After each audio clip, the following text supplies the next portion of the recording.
क्या लगता है कि भीम आर्मी का रोल कितना रहेगा इसमें?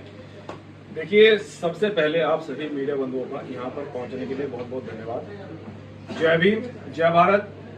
जय संविधान, जय मंडल, जय जोहार। सम्मानित साथियों, आज का प्रेस वार्ता बुलाने का जो मुख्य उद्देश्य है, आप जानते हैं कि महाबोधि महाविहार बौद्ध या मुक्ति आंदोलन देश के अंदर बड़ी मजबूती से चल रहा है, जिसको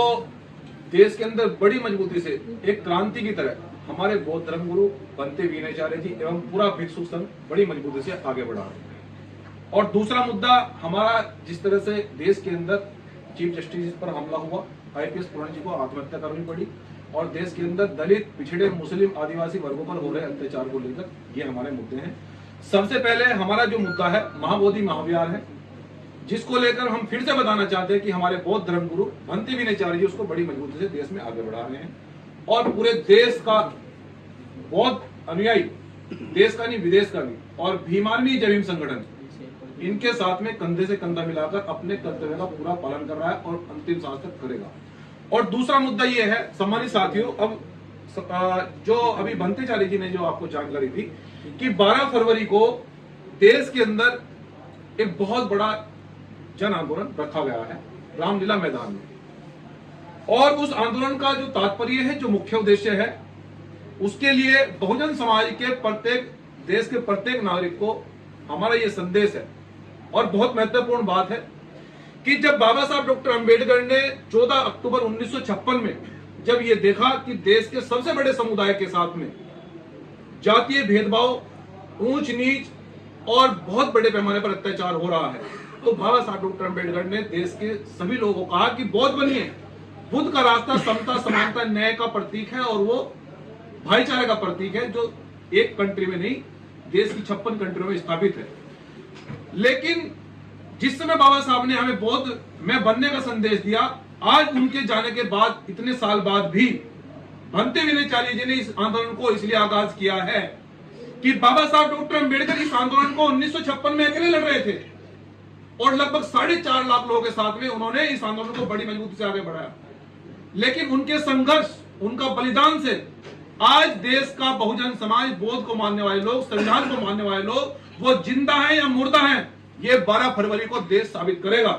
और अगर आप जिंदा हैं तो 12 फरवरी को ये आप साबित करेंगे कि डॉक्टर अंबेडकर जी के मानने वाले लोग, संविधान को मानने वाले लोग, और जो बाबा साहब डॉक्टर अंबेडकर ने हमें मार्ग दिखाया, वो हम सब लोग बड़ी मजबूती से, और इस आंदोलन का मैं कार्यकर्ता होने की वजह से ये भी अपील कर रहा हूं कि पूरे देश से हम लोग पूरे ADC से लेकर चोटी तक का जोड़ लगा देंगे। और बहुजन समाज से मैं विशेषकर अपील कर रहा हूं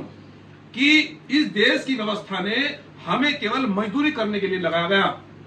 और मजदूरी करके उन्होंने यह कहा कि तुम्हें मजदूरी के अलावा किसी चीज पर ध्यान नहीं देना है। लेकिन बाबा साहब ने कहा कि आप लोग जब तक सामाजिक आंदोलन नहीं करोगे, जब तक तुम मजदूर रहोगे, जब तक तुम्हारे ऊपर जूते फेंके जाते रहेंगे, जब तक IAS PCS की वैल्यू भी 0 रहेगी। लेकिन आज बहुजन समाज शिक्षित भी है, पढ़ा लिखा भी है, इसलिए वो 12 फरवरी को अपने घर से निकलकर अपने पैसों पर, अपने किराए से, क्योंकि बहुजन आंदोलन आप लोग जानते हैं कि वो बहुजन आंदोलन अपनी ही मेहनत और मजदूरी के पैसे से आगे बढ़ाता है। ये इतिहास रहा है, ये काशीराम साहब ने भी ये स्थापित किया है, बाबा साहब डॉक्टर अंबेडकर, फुले साहब अंबेडकर ने भी स्थापित किया है। इसलिए आपको देश का सबसे बड़ा आंदोलन 12 फरवरी को दिल्ली में होने जा रहा है, जो संविधान लेकर पूरे देश के लोग पहुंचने का काम करेंगे। और दूसरा मुद्दा सम्मानित साथियों, जिस प्रकार से चीफ जस्टिस जी पर हमला हुआ है और IPS पूर्ण सिंह जी पर आत्महत्या करनी पड़ी, और महाराष्ट्र, राजस्थान, छत्तीसगढ़, तेलंगाना, असम, बिहार, और जिस प्रकार से इन राज्यों में SC ST पर लगभग आंदोलन, लगातार अत्याचार हो रहा है, उत्तर प्रदेश में बहन बेटियों के लगातार बलात्कार हो रहे हैं, ये इसका सबसे बड़ा कारण, क्योंकि बहुजन समाज सोया है, और जो सोए हुए समाज होते हैं, जो वो लोग, वो समाज मुर्दे के समान होता है। जो लोग आवाज नहीं उठाते, वो केवल लाशें उठाते हैं। आपको 12 फरवरी को यह साबित करना है कि अब बहुजन समाज लाशें नहीं उठाएगा, अब वो आवाज उठाएगा, और बौद्ध में हम लेकर रहेंगे। धन्यवाद।